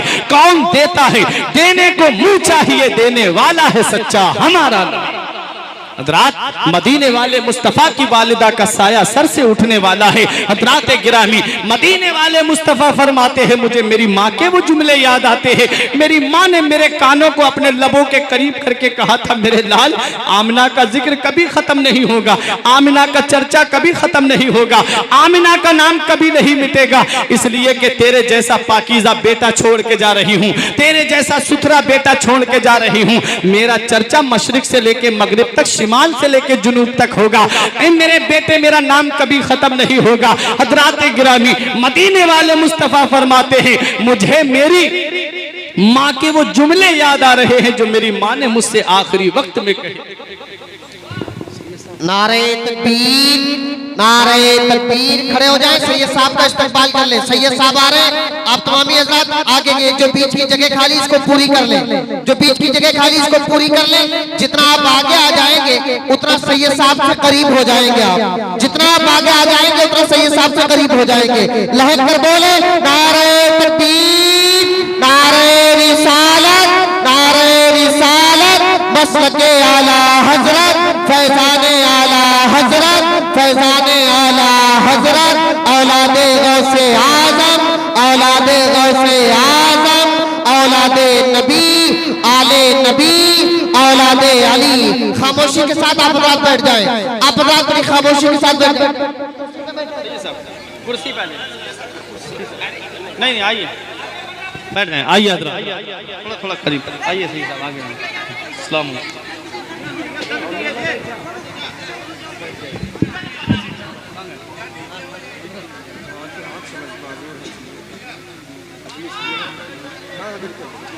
बैठे आप हजरात, बैठ जाए जरा करीब, बहुत जल्दी बैठ जाइए आप हजरात। बस देखें, आले रसूल की आमद हो चुकी है, सैयद साहिब किबला की आमद हो चुकी है, औलाद गौसे आजम की आमद हो चुकी है।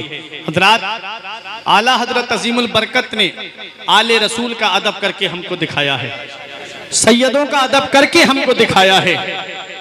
फरमाते हैं कि नूर है आंखों में तो कर लो नजारा नूर का, नूर वालों को नजर आता है जलवा नूर का। तेरी सूरत, तेरी सीरत, तेरा नक्शा नूर का, तेरी नस्ले पाक में है बच्चा बच्चा नूर का, तू है ऐने नूर, तेरा सब घराना नूर का। आले रसूल की आमद हो चुकी है, सैयद साहिब किबला की आमद हो चुकी है। बस हजरत अपनी दुआओं से नवाज देंगे तो ये मेरे लिए कामयाबी की जमानत हो जाएगा। हजरात तो मैं बड़ी तेजी से अपनी बात को खत्म कर दूं क्योंकि खुसूसी खिताब हजरत अल्लामा मुफ्ती हसनैन मंजरी का आपको सुनना है और उनकी आमद बहुत जल्दी होने वाली है मिंबर रसूल पे। और अभी मेरे बाद एक शायर इस्लाम से भी आपको कलाम समात करने हैं। हजरात सुने बहुत तेजी के साथ, मदीने वाले मुस्तफ़ा फरमाते हैं, मुझे मेरी माँ के वो जुमले याद आते हैं और जब जब नबी सुलह हुदैबिया से तशरीफ ला रहे थे तो मेरे नबी मकाम अबवा में अपनी माँ की कब्र के पास बैठ करके इतना रोए कि मेरे नबी की आंखों से आंसू निकले। सहाबा ने अर्ज किया, या रसूल अल्लाह, आपके रोने की वजह क्या? नबी फरमाते, ये जो देख रहे हो चंद पत्थर रखे हुए, ये तुम्हारे नबी की वालिदा हजरत आमिना की कब्र है। मुझे मेरी माँ याद आती है। ऐ प्यारे मुसलमानों, माँ बाप कितनी बड़ी अल्लाह की नेमत है। माँ बाप अल्लाह की कितनी अजीम नेमत है। इस नेमत का पता हमें तब चलता है जब ये साए हमारे सर से उड़ जाते हैं। आज माँ बाप हयात हैं, हम उनकी खिदमत नहीं करते। आज माँ बाप जिंदा हैं, हम उनकी कदर नहीं जानते। मदीने वाले मुस्तफा इरशाद फरमाते हैं, 3 मरतबा नबी ने कहा, रगमा अनफुहु, रगमा अनफुहु, रगमा अनफुहु। नबी फरमाते, उस शख्स की नाक गुबार आलूद हो जाए, वो शख्स जलीलो ख्वार हो जाए। सहाबा ने अर्ज किया, या रसूल अल्लाह, कौन जलीलो ख्वार हो जाए?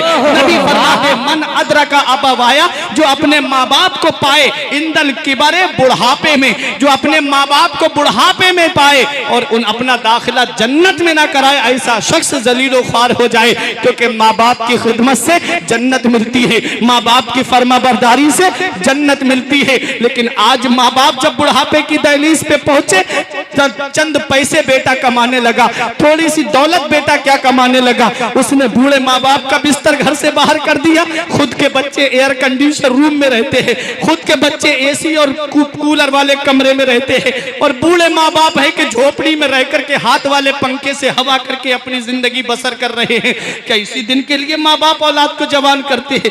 क्या इसी दिन के लिए माँ बाप औलाद को पालते हैं? क्या इसी दिन के लिए माँ बाप ने तुम्हें चलना सिखाया था कि जब वो बुढ़ापे में पहुंच जाए तुम उनका बिस्तर घर से बाहर कर दो, जब वो बुढ़ापे में उनके जिस्म की हड्डियां जवाब दे जाएं तब तुम उनको एक एक पैसे के लिए तरसाते रहो? तुमने अपने बचपन को भुला दिया, तुमने अपने बचपन को फरामोश कर दिया। कैसे तुमने अपने बचपन को भुला दिया? माँ बाप क्या है इसका पता तब चलता है जब इंसान खुद बाप बनता है। जब खुद की औलाद होती है ना, तब पता चलता है कि बाप क्या होता है।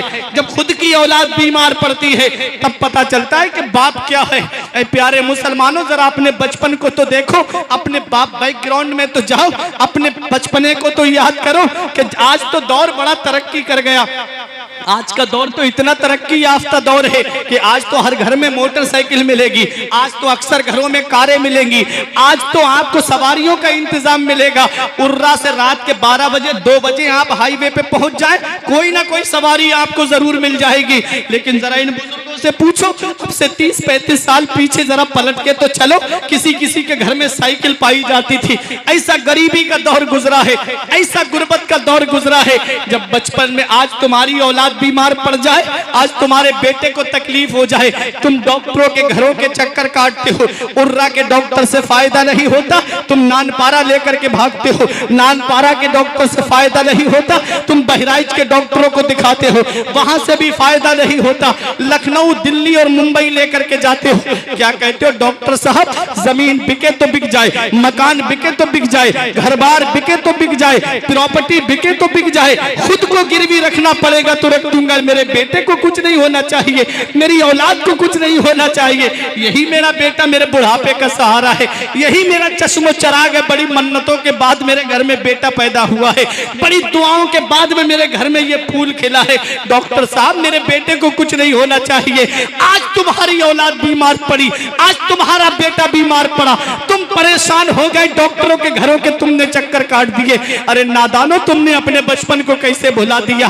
तुमने अपने बचपन को कैसे फरामोश कर दिया? जब तुम बचपन में बीमार पड़े थे तो यही बूढ़ा बाप तुम्हें गोद में लेकर के गया था। तुम्हारे माँ के पैर में चप्पल नहीं होती, लेकिन माँ दौड़ती हुई डॉक्टरों के पास लेकर के गई। माँ ने अपनी चादर सर्दी में तुझे उड़ा दी, खुद तो सर्दी में ठिठुरती हुई गई, लेकिन तुझे सर्दी नहीं लगने दी। बाप ने बारिश को नहीं देखा, अपना छाता सर से हटा करके तेरे सर पे लगा दिया ताकि मेरा बेटा ना भीगे, चाहे मैं भीग जाऊं। आज बेटा 4 पैसे क्या कमाने लगा, आज थोड़ी सी दौलत क्या उसके पास आ गई, आज थोड़ा सा पैसा क्या उसके पास आ गया, उसने माँ बाप का बिस्तर घर से बाहर कर दिया। ईद के दिन तुम्हारे बच्चे सेवई खाएं और तेरे बूढ़े माँ बाप तेरे बच्चों का चेहरा देखें। बकरा ईद के दिन तेरे बच्चे गोश्त खाएं और तेरे माँ बाप तेरे बच्चों का चेहरा देखें। ईद के दिन तुम्हारे बीवी बच्चे नए नए मॉल से कपड़े खरीद के लाए, बड़ी बड़ी दुकानों से ईद पे नए नए कपड़े खरीद के लाए, और ये बूढ़े माँ बाप पुराने कपड़े धो करके ईद के दिन पहन करके बेटे के लिए सलामती की दुआ करे, बेटे के लिए सलामती की दुआ करे। मौला मेरे बेटे को सलामत रखना। कौन सा मुंह लेके जाओगे महबूबे दावर के सामने, कौन सा चेहरा लेके जाओगे शाफे महशर के सामने। मदीने वाले मुस्तफा फरमाते हैं जो माँ बाप को बुढ़ापे में पाए और उनकी खिदमत करके जन्नत में दाखिला ना कराए, ऐसा शख्स जलीलो ख्वार हो जाए। पता चला माँ बाप जब बुढ़ापे को पहुंच जाए, माँ बाप जब बुढ़ापे की दहलीज पे पहुंच जाए, अल्लाह का कुरान क्या कहता है? रब 15वें पारे में फरमाता है वक़दा रब्बुका अल्ला ताबुदू इल्ला इय्याहु व बिल वालिदैनि इहसाना। रब फरमाता है, हुक्म दिया तेरे रब ने कि अपने रब के सिवा किसी की बंदगी ना कर और अपने माँ बाप के साथ भलाई कर। जहां रब ने अपने हुकूक का जिक्र किया है वही माँ बाप के हुकूक का भी जिक्र किया है, वही माँ बाप के साथ भलाई का हुक्म दिया है। कुरान में रब फरमाता है वला तकुल्लाहुमा उफ़्फ़िन वला तनहरहुमा वकुल्लाहुमा कौलन करीमा। अपने माँ बाप को उफ तक ना कहो, जब भी बोलो तो मोहब्बत के साथ बोलो, जब भी बोलो तो नरमी के साथ बोलो। आज बेटा है, अगर किसी काम के लिए पूछ ले बेटा कहाँ जा रहे हो तो बेटा जोर से माँ बाप से बोलने लगता है। माँ पूछ ले मेरे लाल कहाँ चले गए थे, बहुत देर कर दी आते आते, बेटा गर्जदार लहजे में कहता क्या मुझे परेशान करती रहती हो। आज भी मैंने देखा है मेरे भाई जब पार्टी करने के लिए जाते हैं ना, टहलने के लिए रात में, तो ये बूढ़े माँ बाप हैं, तुम तो चले जाते हो गाड़ियां लेके, तुम तो गाड़ियां दौड़ाने लगते हो। ये बूढ़े माँ बाप हैं जो हाथ उठा के दुआ करते मेरे मौला मेरा बेटा बाहर गया है, मेरे बेटे को सलामत रखना। कितने हादसे अल्लाह ताला माँ की दुआ के वसीले से टाल देता है, कितनी परेशानियां माँ की दुआ से अल्लाह ताला दूर कर देता है। एम प्यारे मुसलमानों, आज अगर माँ फोन करके रात में तुमसे पूछ ले बेटा बहुत रात हो गई घर में क्यों नहीं आया, तो बेटा कहता क्या माँ मुझे फोन करके परेशान करती रहती है। सुनो मेरे नौजवानों कमेटी वालों, बेटा फोन करके कहता क्या माँ मेरे भी तो कुछ शौक और अरमान है, कुछ मेरी भी तो ख्वाहिशें हैं, क्यों मुझे परेशान करती है फोन करके। आज जो तू माँ को फोन पे डांट रहा है ना, आज जो माँ से तू फोन पे जोर से बात कर रहा है ना, एक दिन आएगा कि तुझे ये आवाज सुनाई नहीं देगी, एक दिन आएगा कि तुझे कोई फोन करने वाला नहीं होगा, एक दिन आएगा कि कोई तेरी राह देखने वाला नहीं होगा। जिस दिन ये चारपाई घर से उठ जाएगी उस दिन घर तुझे काटने को दौड़ेगा। जिस दिन ये बूढ़े माँ बाप की चारपाई तेरे घर से उठ जाएगी उस दिन तुझे पता चलेगा कि तूने कितनी बड़ी नेमत को खो दिया। उस दिन तुझे पता चलेगा कि कितनी बड़ी नेमत से तू महरूम हो गया। याद रखो ऐ ज़िया माँ बाप के साए की ना कदरी ना कर, ऐ ज़िया माँ बाप के साए की ना कदरी ना कर, धूप काटेगी बहुत जब ये शजर गिर जाएगा। मैंने देखा दुनिया का जायजा लेकर के बुढ़ापा क्या जवानी क्या ये बचपन बांट लेते हैं, बुढ़ापा क्या जवानी क्या ये बचपन बांट लेते हैं। न होकर दिल में गुंजाइश तो आंगन बांट लेते हैं, नहीं मंजूर हिस्से में किसी बेटे को अपनी माँ, मगर आपस में बूढ़ी माँ के कंगन बांट लेते हैं। मरने के बाद उसी माँ के सोने का बंटवारा करने लगते हैं, नहीं मंजूर हिस्से में किसी बेटे को अपनी माँ, मगर आपस में बूढ़ी माँ के कंगन बांट लेते हैं। और याद रखो बाप वो है कि धूप कैसी भी हो साया नहीं खोने देता, राह कैसी भी हो बेबस नहीं होने देता, बेच के अपना लहू चाहे वो रोटी लाए, बाप औलाद को भूखा नहीं सोने देता। बेच के अपना लहू चाहे वो रोटी लाए, बाप औलाद को भूखा नहीं सोने देता। हमने देखा है ये अल्लामा गुलाम जिब्रील साहब किबला, अल्लामा शरीफ साहब, ये प्रोग्राम करने वाले लोग, ये इनसे पूछिए आप कि माँ बाप क्या होते हैं। हम अपनी बताते हैं आपको अपनी। हमने देखा दुनिया का जायजा लेके, बीबी है मोहब्बत का दावा करती है। अभी जो जनवरी की जो सर्दी निकली थी ना, दिसंबर जनवरी की पूरी रात कोहरा रहता था, करीब का आदमी नहीं दिखता था। जब रात के 2 बजे 3 बजे जलसा करके घर पे जाते तो घर का दरवाजा जैसे ही खटखटाते तो रात के 2 या 3 बजे बीबी की आवाज नहीं आती थी, सबसे पहले या तो बाप की आवाज आती थी या माँ की आवाज आती थी कि बेटा अभी दरवाजा खोलते। ये बेटे हैं वापस बाहर चले जाते, लेकिन माँ बाप की नजरें दरवाजे पे लगी रहती, मेरा लाल अभी तक घर में नहीं आया, मेरा बेटा अभी तक घर में नहीं आया। इन मोहब्बतों का जवाब कहाँ से लाओगे? ये वो मोहब्बतें हैं। इस मोहब्बत का पता तब चलता है कि बाप क्या है, जब आदमी खुद बाप बनता है। जब खुद की औलाद होती है ना, तब पता चलता है कि बाप क्या चीज है। जब खुद की औलाद बीमार पड़ती है तब परेशानी पता चलती है कि हमारे बाप ने भी हमारे लिए रातों में कैसे सर्दी में बैठ करके गुजारी होंगी, माँ कैसे गोद में लेके पूरी रात हमारे लिए बैठी होगी। इसलिए मेरे अजीजों, मेरे नौजवानों, माँ बाप हयात हैं, जिंदा हैं तो उनकी कद्र कर लो। माँ बाप जिंदा हैं तो उनकी खिदमत कर लो। जिस दिन ये साए सर से उड़ जाते हैं, उस दिन चिराग लेके भी ढूंढोगे तो माँ बाप जैसी शख्सियतें तुम्हें नहीं मिलेंगी। उस दिन माँ बाप जैसा प्यार करने वाली शख्सियत तुमको नहीं मिलेगी। अल्लाह का कुरान कहता है वक़्फ़िद लहुमा ज़नाह ज़ुल्ल मिनर रहमा वक़ुर रब्बिरहमहुमा कमा रब्बयानी सगीरा। रब कुरान में फरमाता है अपने माँ बाप के लिए मेहरबानी का बाजू बिछाओ, अपने माँ बाप के लिए मेहरबानी का बाजू बिछाओ और ऐसे दुआ करो मेरे परवरदिगार मेरे माँ बाप पे ऐसा रहम फरमा जैसा उन्होंने बचपन में मेरे ऊपर रहम किया। माशाअल्लाह, जैसे माँ बाप ने बचपन में मेरे ऊपर रहम किया, मेरे माँ बाप के ऊपर भी वैसा रहम फरमा। बाप कैसा रहम करता है, कभी तुमने बचपन में देखो, अपने बचपन को जब गिलास या कप वगैरह तोड़ दिया होगा तुमने, तो बाप से माँ ने कहा कि देखो इसने गिलास तोड़ दिया या कप तोड़ दिया, तो बाप ये नहीं कहता कि ला इसे मारूंगा, कहता है कोई बात नहीं, मेरा बेटा है ना, मैं दूसरा ले आऊंगा, मैं दूसरी चीज खरीद के ले आऊंगा। कुछ कहा तो नहीं बेटे से। अब सुनो, उलमा फरमाते हैं कि इंसान की जो अक्ल है ये 40 साल में मुकम्मल होती है। 40 साल में, जब इंसान 40 साल का होता है तब उसकी अक्ल मुकम्मल होती है, और 40 से लेके 60 साल तक अक्ल मुकम्मल रहती है, पूरी रहती है। और जब 60 साल का इंसान हो जाता है तो उसकी अक्ल कम होने लगती है, फिर उसके अंदर बच्चों वाली क्वालिटी आने लगती है। फिर आप जैसे कहते हो ना बुढ़ापे में बच्चों वाली बातें करते हैं, बुढ़ापे में सठिया गए, इस तरह के जुमले बोलते नहीं बोलते आदमी। जब इंसान 60 साल का हो जाता है तो उसकी अक्ल कम होने लगती है।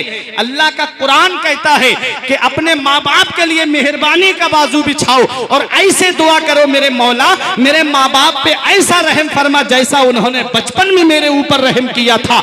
जब माँ बाप बचपन में अपनी औलाद को सीने से लगा करके रखते हैं, तो जब वही औलाद जवान हो जाए, जब वही औलाद ताकतवर हो जाए और माँ बाप बूढ़े हो जाए, तो माँ बाप को झिड़के नहीं, माँ बाप से तेज तर्रारी से बात ना करे, ये अल्लाह का कुरान कहता है, बल्कि माँ बाप के साथ में मेहरबानी का बाजू बिछाए और माँ बाप से मोहब्बत से पेश आए। नारे तकबीर, नारे रिसालत, नारे रिसालत, जश्ने दस्तार बंदी, नारे तकबीर, जिंदाबाद जिंदाबाद। रात तो माँ बाप अल्लाह की बहुत बड़ी नेमत है, इस नेमत की कद्र कर लो। जिनके माँ बाप जिंदा हैं खिदमत कर लो, और जिनके माँ बाप इंतकाल कर गए हैं, नबी फरमाते हैं जो माँ बाप की कब्र की जियारत कर ले जुमे के दिन, तो गोया ऐसा है जैसे उसने उनकी हयात में उनकी जियारत की, हयात में उनकी जियारत की। ये नबी मदीने वाले मुस्तफ़ा हमको पैगाम दे रहे हैं, ये नबी हमको सबक दे रहे हैं, ये नबी हमको दर्स दे रहे हैं। लेकिन आज हम सारी नेमतों को भुलाते जा रहे हैं, आज हम सारी नेमतों को फरामोश करते जा रहे हैं। ये माँ बाप अल्लाह की नेमत है, ये माँ बाप अल्लाह की अजीम नेमत है, और बहुत सारी नेमतें अल्लाह ने हमको अता फरमाई हैं। वो नेमतों पे कभी गौर किया करो नौजवानों। आज मस्जिदें हमारी वीरान हो गई, आज हमने अपने घरों को सिनेमा हाल बना दिया। अगर किसी के 4 बेटे हैं, शाम को जाकर के देखो, चारों बेटे अलग अलग चारपाई पे फिल्में देखते नजर आएंगे। आज मेरी कौम का ये नौजवान 2.5 घंटे की फिल्म को बैठ करके एक बैठक में देख लेता है, लेकिन यही नौजवान 10 मिनट के लिए मस्जिद में जाकर के नमाज पढ़ने नहीं जाएगा, मस्जिद में अल्लाह की इबादत करने के लिए नहीं जाएगा। याद रखो, मौत का कोई पता नहीं है कि मौत का फरिश्ता कब आ जाए और कब हमें ये दुनिया छोड़ करके जाना पड़े। इसलिए ऐ मेरे अजीजों, अभी कोरोना काल में तुमने नहीं देखा कैसी बीमारी फैली थी और कैसे जनाजे उठते थे। मुझे उर्रा का तो नहीं पता, मेरे बरेली शरीफ की मैं बात बताता हूँ। मैंने देखा है कि एक एक घर में 3-3 जनाजे रखे हुए थे, बाप का जनाजा, उसके साथ में बेटों का जनाजा। और बरेली शरीफ के एक मोहल्ले में 18 जनाजे एक वक्त में उठते थे। कब्र खोदने वाला कब्रिस्तान छोड़ करके भाग गया। इन अचानक आने वाली मौतों से इबरत हासिल नहीं करते, इन अचानक आने वाली मौतों से नसीहत हासिल नहीं करते। मेरे नौजवानों, ये दुनिया चंद दिन की है, पता नहीं ये दुनिया छोड़ करके कब हमें जाना पड़ जाए। आ जाओ, मस्जिद के दरवाजे तुम्हारे लिए खुले हैं। आ जाओ, मस्जिद के दरो दीवार तुम्हें आज भी पुकार करके कह रहे हैं कि मस्जिद के अंदर आ करके अपने रब की इबादत कर लो। मैंने देखा लॉकडाउन के अंदर नौजवान जाते थे और कहते थे नमाज मस्जिद के अंदर ही पढ़ेंगे, और जब लॉकडाउन हट गया तो मस्जिद के दरवाजे पुकार के कह रहे थे कहां गए वो नमाजी जो मस्जिद में आने की बात कर रहे थे। आज हम मोबाइलों में मस्त हो गए, आज हम फेसबुक पे मस्त हो गए, आज कोई व्हाट्सएप पे मस्त है, कोई यूट्यूब पे अपनी गंदे नजरें गंदी कर रहा है। याद रखो कल कयामत का दिन है और वहां पर तुम्हें अपने रब का दीदार करना है, अपने नबी का दीदार करना है। क्या यही आंखें लेकर के जाओगे जिनसे गंदी तस्वीरें तुमने देखी हैं? क्या यही आंखें लेके जाओगे जिनसे गंदी फिल्में तुम देख के गए हो? मेरा ईमान फरमाता है कल तो दीदार का दिन है और यहाँ, कल तो दीदार का दिन है और यहाँ आंख बेकार है क्या होना है? अरे उनको रहम आए तो आए, वरना वो कड़ी मार है क्या होना है? हमने रब की नेमतों को भुला दिया, हमने रब की नेमतों को फरामोश कर दिया। कितनी नेमतें मेरे रब ने हमको अता फरमाई है। ये आंख अल्लाह की नेमत है, ये पैर अल्लाह की नेमत है, ये जुबान अल्लाह की नेमत है, ये कान अल्लाह की नेमत है, ये जिस्म जो है ये अल्लाह की नेमत है, ये हार्ट अल्लाह की नेमत है, ये किडनी अल्लाह की नेमत है, ये लीवर अल्लाह की नेमत है। उससे पूछो जिसकी आंखें सलामत नहीं है। आंख क्या है ये उससे पूछो जिसके पास आंखें नहीं है। जो देख सोचता है मेरे पास आंखें होती तो मैं अपने बाप का चेहरा देख लेता, मेरे पास आंखें होती मैं अपनी औलाद का चेहरा देख लेता, मेरे पास आंखें होती मैं अपनी बीबी का चेहरा देख लेता। आंखें हैं लेकिन हम उसकी कद्र नहीं जानते।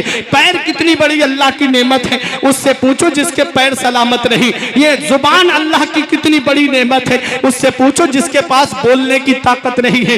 ये कान कितनी बड़ी अल्लाह की नेमत है, उससे पूछो जिसके पास कान सलामत नहीं है। चीज की कद्र हम चीज के ना होने पे करते हैं। प्यारे मुसलमानों, अल्लाह ने बेशुमार नेमतों से हमको नवाजा, अल्लाह ने बेशुमार नेमतें हमको अता फरमाई है। ये खाना अल्लाह की नेमत है। एक किस्म के चावल से काम चल जाता, उसने अपने बंदों के लिए अलग अलग किस्म के चावल अता फरमाए।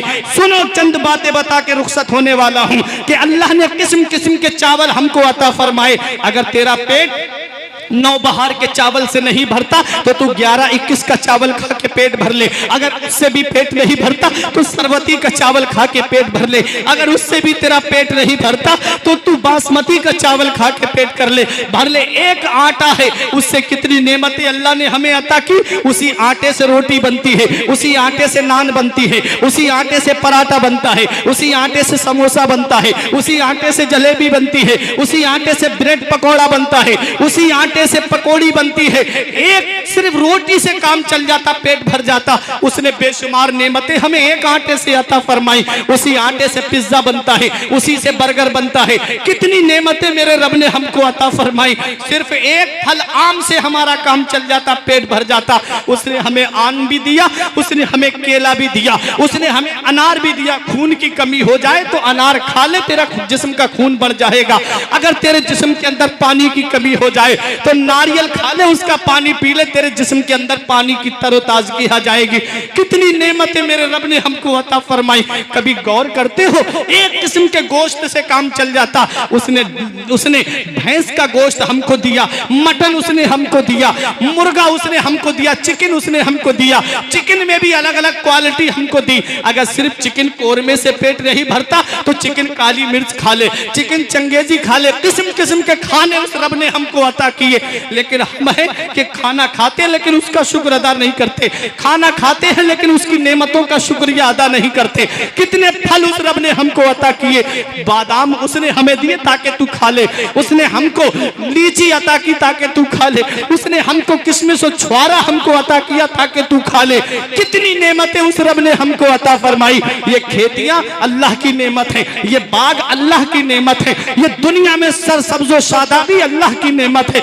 बेशुमार नेमतों से मेरे रब ने नवाजा कि जब तू हरियाली को देखे, जब तू बागात को देखे तो अल्लाह का शुक्र अदा कर कि मेरे मौला बंदे के हाथ का लगाया हुआ बाग इतना खूबसूरत है तो तेरे दस्ते कुदरत से लगाया हुआ जन्नत का होगा।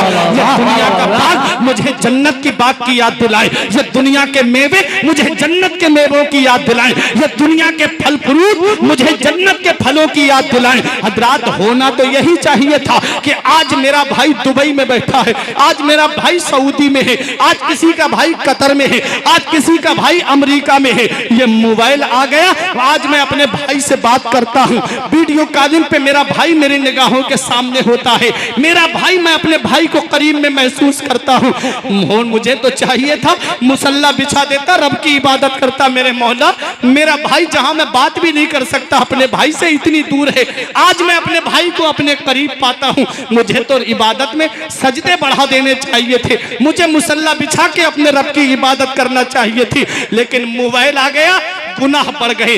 कंप्यूटर आ गया, 1000 मजदूरों का काम एक आदमी कंप्यूटर पे बैठ के करता है। फैक्ट्री के अंदर जाकर के देखो, ऑफिस में बैठ करके 1000 मजदूरों का काम एक आदमी फैक्ट्री में करता है। उसे चाहिए था मुसल्ला बिछा देता और रब की इबादत करता, मुसल्ला बिछा देता, रब के लिए सजदे में झुक जाता। मेरे मौला तेरा शुक्र है, तेरा एहसान है, तूने मुझे कितनी नेमतों से नवाजा। होता क्या था, आज मई जून की गर्मी पड़ती है, आज हमारे यूपी में गर्मी लगती है, जिस्म झुलसने लगता है।